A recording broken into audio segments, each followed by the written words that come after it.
बच्चे अपने हाथ से अपने आप को सेल्फ डिपेंडेंट करना कब सीखेंगे?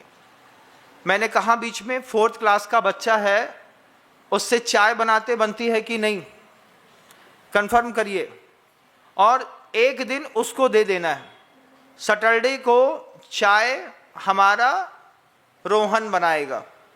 अब रोहन का काम है चाय बनाने का, सैटरडे को वो बनाएगा, फ्राइडे को हमारी बेटी बनाएगी, संडे के दिन मैं बनाऊंगी, मंगलवार के दिन हमारे पतिदेव बनाएंगे। एक एक दिन सब बनाएंगे। अरे महाराज जी, ऐसा घर में कहाँ होता है? घर में तो नवाब शाही चलती है। कहा चाय कहाँ है? भरी आवाज में चाय मांगी और दूसरे से ला रहे हैं, ले लो चाय लो, जो पोहा लो। छोटी सी चीज है। देखिए, पोहा बनाना आप भले सबको मत सिखाइए, चाय बनाने का बेसिक फंडामेंटल चीज तो सिखाइए कि दूध गर्म कैसे किया जाता है, चाय कैसे गर्म की जाती है, कैसे बनाई जाती है। इससे बच्चों के साथ फैमिली का प्रत्येक पर्सन अपडेट होता है। ये लिविंग स्टैंडर्ड की बिजनेस क्लास वालों के यहाँ की कमियां हैं। अब मान लीजिए घर के अंदर माँ को खाना नहीं बनाना है, मान लीजिए घर के अंदर पापा नहीं है और 2 बच्चे हैं, तो वो बच्चे भूखे रहेंगे कि बाजार से बुला के खाएंगे? बाजार से बुला के खाएंगे। कितना सिंपल था कि बच्चे को माँ समझाती थी, देखो मैंने लौकी बना दी है, तुम इसको कुकर में लगा दो। कुकर में कैसे लगाई जाती है लौकी? कुछ नहीं करना है, सिर्फ कुकर में लौकी डालना है और कुकर को पैक करके गैस में चढ़ा देना है। क्या करना है? लौकी में पानी नहीं डाला जाता, पता है आपको? नहीं पता, बच्चों को नहीं पता होगा। बच्चों से अभी पूछो, लौकी की सब्जी उबाल ली है, कितना पानी डालेंगे? तो वो 1 कुकर लौकी की सब्जी में आधा कुकर पानी डाल देंगे, बोलेंगे उबालो। जबकि पता होना चाहिए कि लौकी की सब्जी पानी खुद छोड़ती है।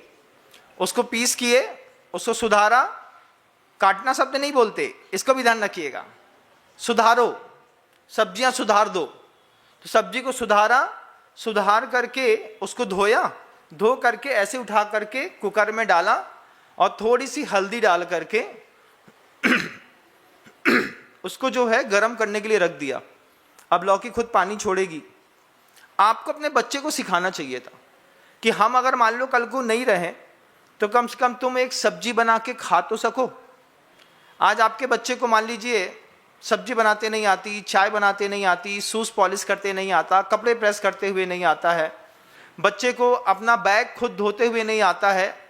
पेन में भी मतलब रूल्स थे घर के अंदर कि 10 पेन का एक पैकेट ला करके रख दिया, पेन का पैकेट ला के रख दिया, 10 पेन थे उसमें, अब ला के रख दिया। उनसे कह दिया है 1 महीने के पेन है ये, 1 महीने में इससे ज़्यादा पेन के लिए कोई पैसा नहीं मांगेगा।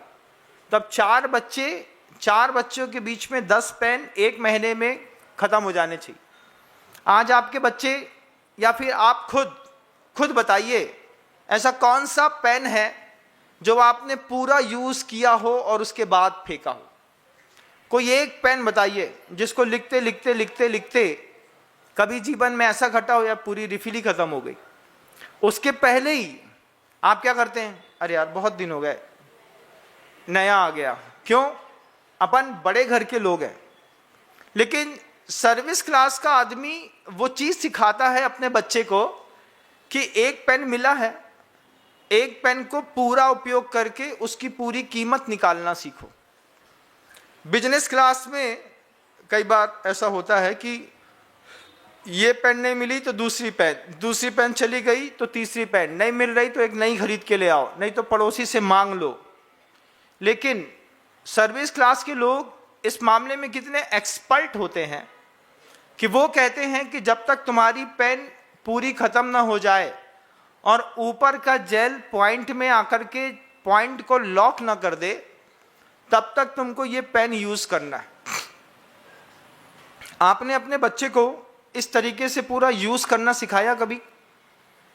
आपको लगता है कि आप एक कैसे बच्चे तैयार कर रहे हैं अपन घर के अंदर? हमारे बच्चे रास्ते में सटीकता से चलना तक नहीं जानते। यही बच्चे कल को मार्ग में आएंगे तो इस मार्ग में आने पर आचार्यों को बहुत मेहनत करनी पड़ती है।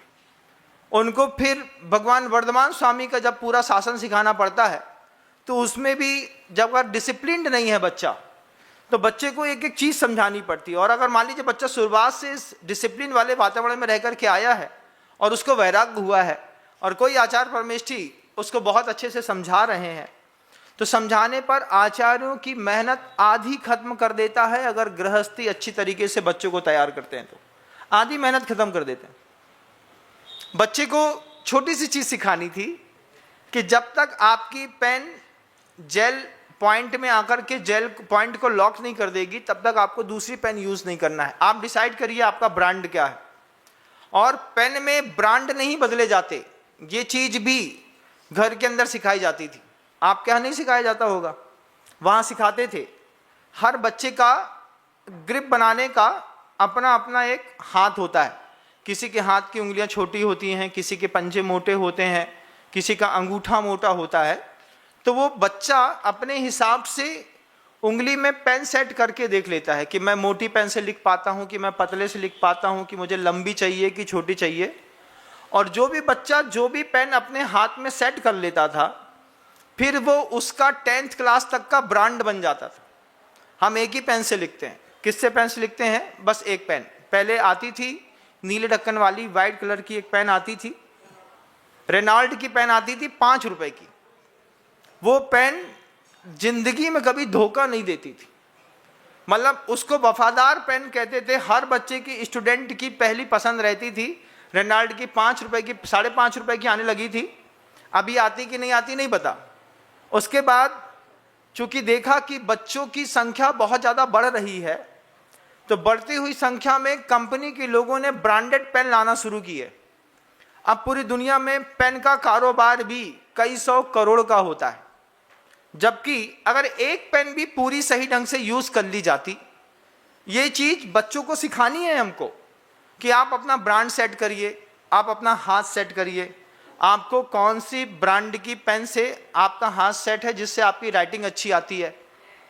वहाँ पर सिखाया जाता था। शाम को माता पिता अपने बच्चों के साथ बैग लेकर के बैठ जाते, हाँ तुम्हारे फिजिक्स का क्या हुआ। अब चूंकि पिता पावर सिस्टम से एमई किया हुआ है पावर सिस्टम में, तो पापा तो सब समझते हैं, फिजिक्स समझते हैं, केमिस्ट्री समझते हैं, मैथ समझते हैं, बायोलॉजी साइंस सब समझते हैं। लेकिन बिजनेस क्लास का आदमी, उनके पापा क्या समझते हैं?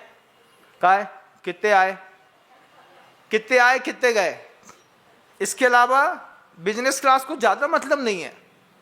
इसका बहुत फर्क आदमी के मस्तिष्क में पड़ता है।